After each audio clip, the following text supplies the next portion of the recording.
What is going on, everyone? Welcome back to the Fire Emblem 3 Houses Blue Lions Maddening Mode low turn count playthrough. My name is Mekkah. I'm not playing, I'm just commentating. This video is a package deal because every single chapter in it is a kill boss, which means they're too quick to warrant separate videos. So here we go. First boss we gotta kill is all the way at the top of the map. Byleth is closest to him, so she's gonna be doing that. Unfortunately, her path to the boss leads straight through the dangerous Death Knight, who can double and one round pretty much all of our units. This is why Sylvain is using Assembly on this mage to just freeze him for turn 1 enemy phase, and also make sure that he's out of range of the Death Knight next turn. The only person who's allowed to see some combat from the Death Knight is Dimitri, who we're setting up to face him on turn 1 enemy phase. We rigged a lot of speed for Dimitri, partially for this reason, and also to one round this archer. He did get a rally speed from Annette, and we also cooked speed +1 to accomplish this.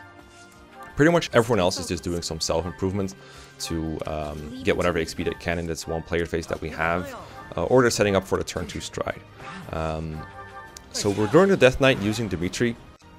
And Dimitri has Battalion Wrath equipped right now, which means he's pretty much guaranteed a crit on enemy phase. And this weakens the Death Knight to the point that we can kill him with Sylvain in the next player phase. And Sylvain is also getting some XP from this mage who is frozen in place and forced to attack him.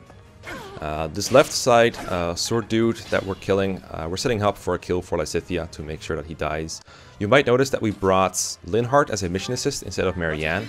This is because we only need Marianne as far as we need her to get a B support with Byleth and not a whole lot more. And because this was pretty easy to accomplish by chapter 7, which is when we need to recruit her, we decided to bring Linhardt instead. They're pretty much interchangeable, but if Sylvain comes up short for one of his needed targets, then Marianne can provide him with his personal skill Philanderer to get +2 attack. So that is one way that they can make a difference, but generally they're interchangeable for this map. But for the most part, the task is just to make sure that people are on full health and to build a support points with Byleth. So Sylvain can fortunately get this kill after Dimitri got that crit using the Knight Leader with the Steel Lance.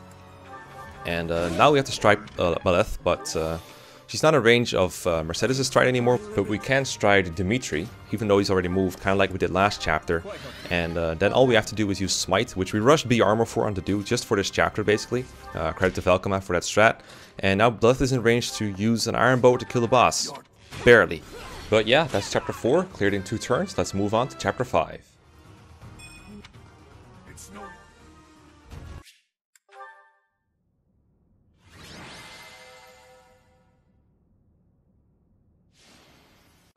Chapter 5 is normally a very long and tedious and slow affair, but thanks to Lysithea reaching B Faith for this chapter specifically, it is no longer the case.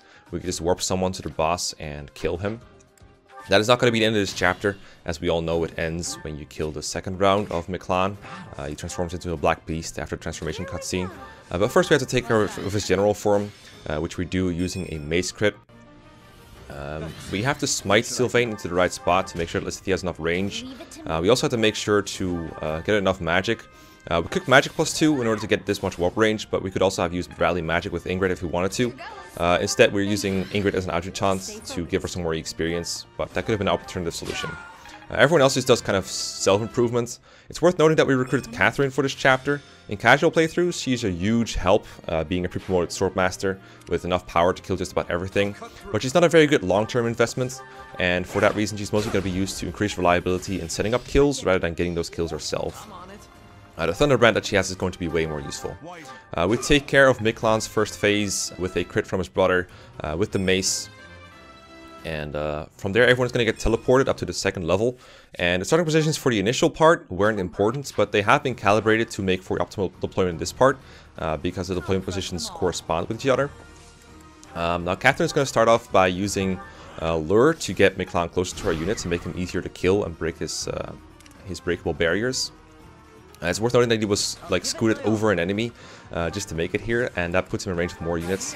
Ash has been stealth trained into authority to have enough authority to have C rank authority and be able to use Blaze to clear even more spots.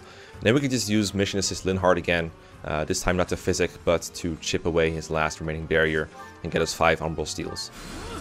And from there the beast's defenses are going to be greatly reduced, and we can use the Thunderbrand to get enough kills off. It's worth noting that we could have used other units to make this more reliable. The crits that we went for are there mostly to make the XP distribution optimal, for example to make Dimitri reach level 10. Every single kill on one of the boss's HP bars is worth the boss kill XP, so it's worth making sure that those get to the right places. Lysithea comes in handy again by being able to use Seraphim, a faith magic spell that deals effective damage against monsters, which greatly chips him down. Our auto units are mostly useful to burn our ends in case something goes wrong and we have to Divine Pulse and go back, kind of like we did a couple times in previous chapters. And that rallies Sylvain in order to make sure that he can quadruple with this Thunderbrand. And Baleth still has a rally from turn 1 as well from last time, to make sure she can do that as well. The Thunderbrand is particularly effective against this kind of a boss if you can double him, because it's a brave weapon with a pretty amount of crit. But if we needed, we could have had auto units chip in as well to make sure we could do that. But yeah, we're going to kill off the last health bar with Baleth, pretty much our strongest unit with our strongest weapon. Only need 1 critical out of 4 to get the boss kill. And that is chapter 5, wrapped up in 1 turn, even though all of our units move twice.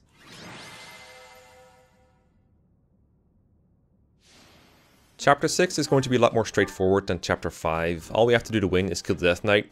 Or we could route the entire map in 1 turn, but that's not going to happen. The Death Knight starts in a room north of our starting position, separated from us by a very thin wall.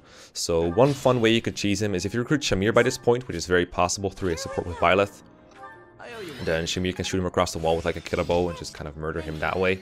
The more common method of killing him is to warp someone into the room and just kill him in 1 hit. In our case, we're going to use Sylvain, but you can also use Catherine, for example, with a Thunderbrand at base. You could kill him with like a critical hit. But you can make other units do it too. We don't have access to Dimitri for this chapter, for example. But still, someone with Knight Leader is perfect. Sylvain is going to use the Lance of Ruin. Funnily enough, he does need some strength procs to actually able to one-round the Death Knight. He doesn't have access to his personal skill Philanderer, but he does have access to Adjutant Felix to boost his attack a little bit, because Sylvain Felix is one of those pairs that gives attack supports. There's other examples of that we're going to make use of in this run, but this is the one we're going to go with for now. But yeah, everyone else is just kind of self-improving, or at least making sure that Lysithea and Sylvain have space to pull off the warp. Now, by turning the chapter like this, you do miss out on an important treasure, which is the March Ring, an equipable item that gives you +1 move. Very useful to have around, but unfortunately, we have to miss out on it because it's on a very far away treasure room. And yeah, that's going to be chapter 6 in 1 turn. After chapter 6, normally we would go to chapter 7, but until then, we actually have a couple of paralogues to do first. And those are going to be very interesting, and they're going to help us reach benchmarks that we need to hit for chapter 7. So pay attention to that.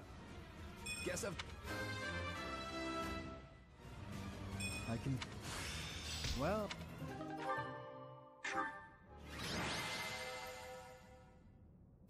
So the way paralogues work in 3 houses is you have to recruit at least 1 unit associated with that paralogue in order to play it pre-time skip.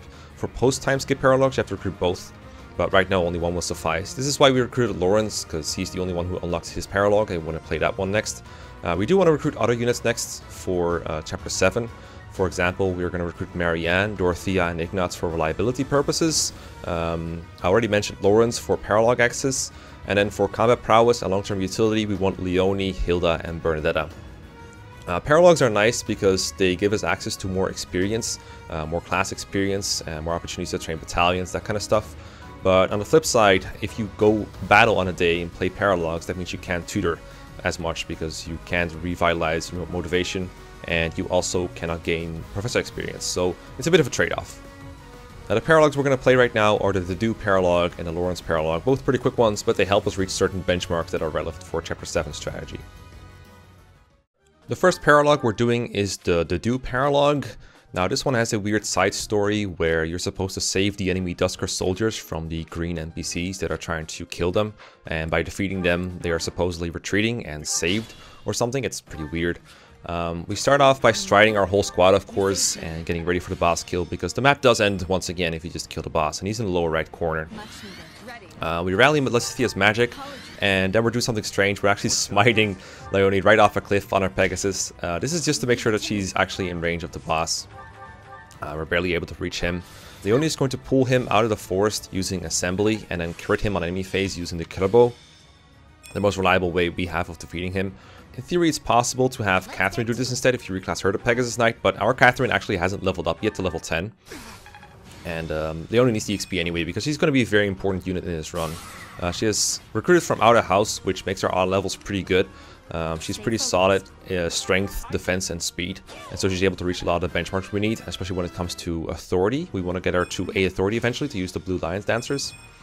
It's also worth noting that as everyone else is self-improving, it's worth noting that everyone has a pretty good cooking boost of +3 dexterity, speed, and defense from a dish called deified fish, cooked by like cooking a goddess messenger or something. Mostly important for chapter 7, but it helps here as well, of course.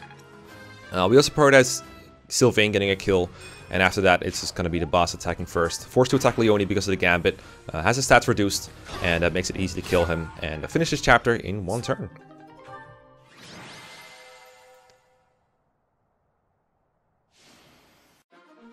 I think the Lorenz paralogue for most people on their first playthrough was a pretty daunting and difficult experience. It feels like a really tough defend map with enemies coming at you from every direction and not a whole lot of ways to defend yourself, especially against the Pegasus Knights. And then as I played the game more often, I realized, hey, this is just a kill boss map. I could just kill the boss and get it over with and not be so difficult about it. The easiest way to do that would just be to fly someone up to him, but as you might have noticed, we actually haven't employed a single flyer. We could use Flying Ballet, for example, to just kill him in 1 turn.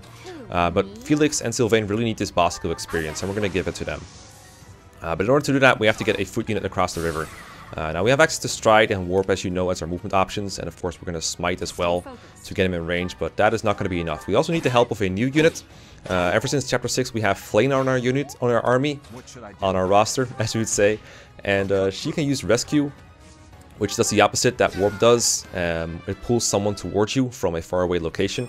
And we're also going to make use of a technique called Rescue Boosting, which means we surround the rescuer with other units like enemies and allies, and that will make the unit we're rescuing appear closer to the area we want them in our case downwards. This game prioritizes rescuing closer to wherever the original unit was that's being pulled towards you.